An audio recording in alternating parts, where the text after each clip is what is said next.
Pertama kita download komposernya. Karena sudah di-download, maka kita cek versi komposernya.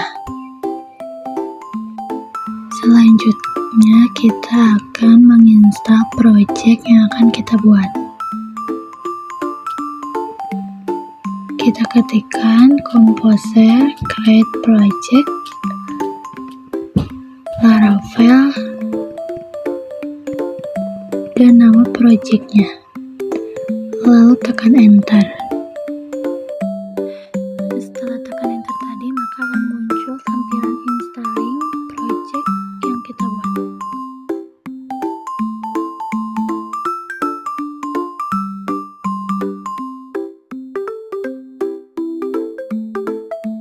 Nah, jika tampilannya sudah seperti ini, maka installingnya berarti berhasil. Lalu kita ke CD project yang akan kita buat. Kita aktifkan dulu PHP Artisan Serve-nya. Lalu kita nyalakan exam-nya.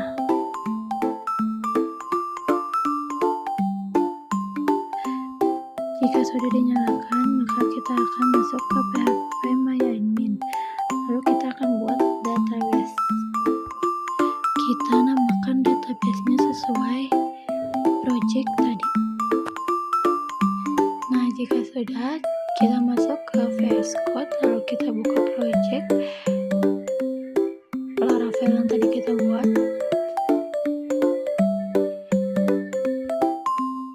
Lalu kita ke env, kita ganti DB database-nya menjadi Ramadhani sesuai database yang tadi kita buat. Lalu kita ke terminal dan kita akan membuat skema database menggunakan perintah PHP Artisan make migration create product table. Nah, filenya berhasil dibuat. Kita bisa lihat hasil skema tadi yang kita buat ke database, lalu ke migration, dan ada skema yang tadi kita buat. Di file skema yang barusan kita buat kolom product name, product type, product price, dan product expired. Di tiap kolom mempunyai tipe data yang berbeda.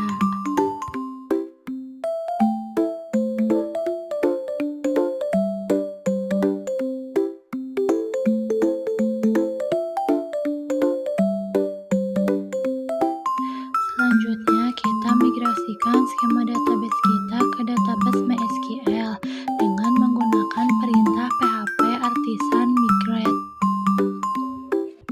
Ternyata di sini salah karena typo, lalu kita ulang lagi PHP Artisan migrate. Dan berhasil. Nah, di sini kita bisa lihat untuk memastikan skema yang sudah dimigrasi di PHP MyAdmin. Setelahnya kita akan buat controller dengan nama product controller. Nah, sudah berhasil dibuat, lalu kita bisa melihat controller yang berhasil dibuat. Untuk bisa mengakses database, kita perlu model. Kita buat model pada Laravel menggunakan perintah PHP Artisan make model product model. Modelnya juga kita sudah buat, lalu kita bisa lihat juga di models. Lalu kita pergi ke api.php, lalu kita ganti route-nya seperti yang ada pada video ini.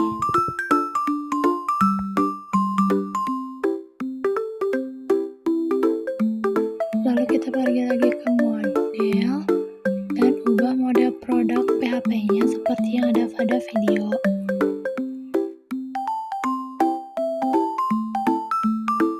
Lalu kita ke controller untuk membuat function store di product controller PHP.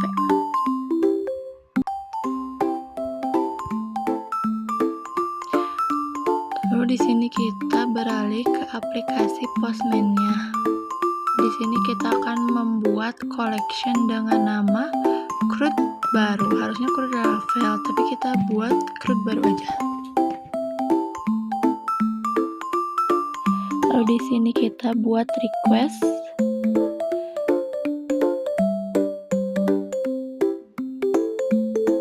Kita beri nama create data.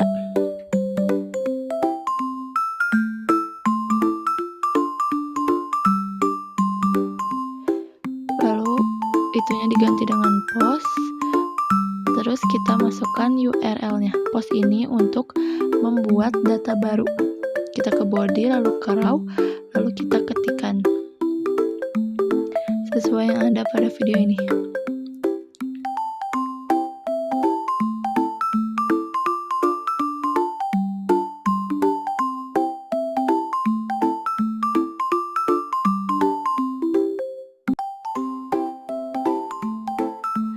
Lalu kita save, lalu send. Maka responnya akan seperti ini. Mengapa seperti ini? Di sini responnya error, status kodenya 422. Konten yang dimuat tidak dapat diproses. Terus produk type-nya karena tidak ada tipe produk dengan nama food. Terus expirednya karena tidak ada bulan 13 pada kalender Masehi. Lalu di sini kita akan ganti produk type-nya menjadi snack, terus expirednya menjadi bulan 12, dan kita akan menambahkan brand name-nya Indofood. Lalu kita klik save, lalu send. Maka responnya akan seperti ini. Responnya masih sama seperti tadi karena produk price-nya tidak diisi. Nah, kita ubah lagi body jasanya.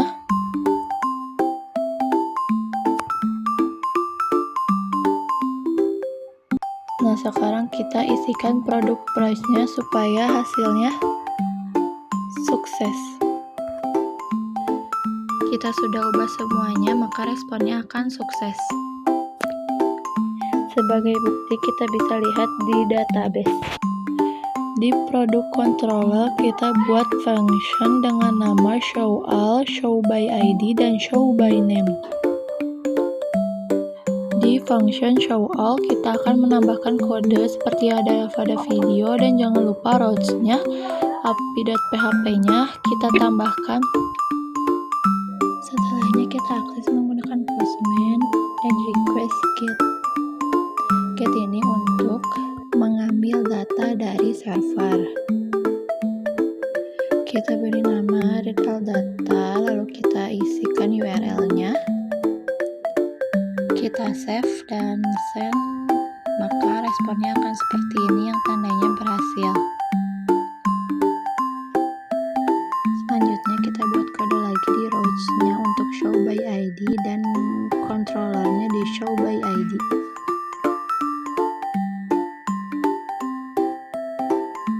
Kita akan mengakses lagi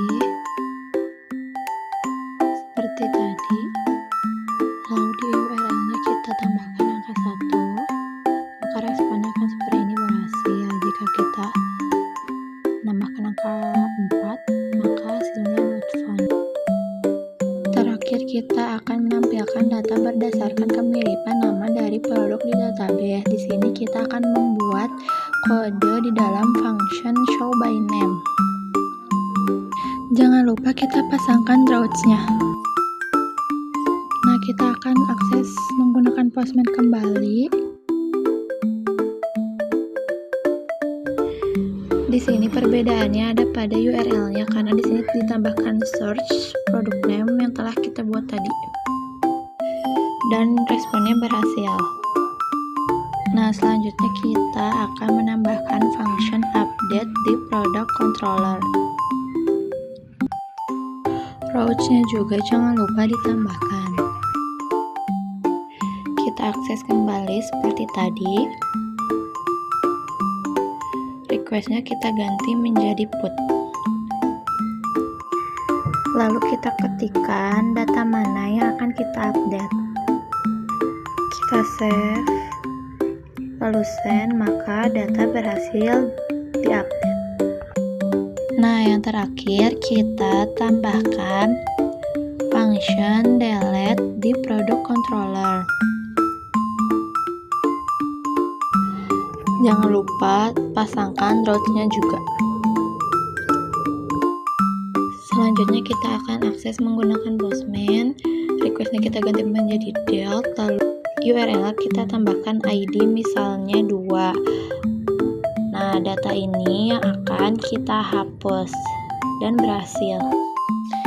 Nah, langkah selanjutnya kita pergi ke CMD lagi, lalu ketikkan perintah seperti yang ada pada video ini. Jika sudah berhasil, maka kita beralih lagi ke VS Code.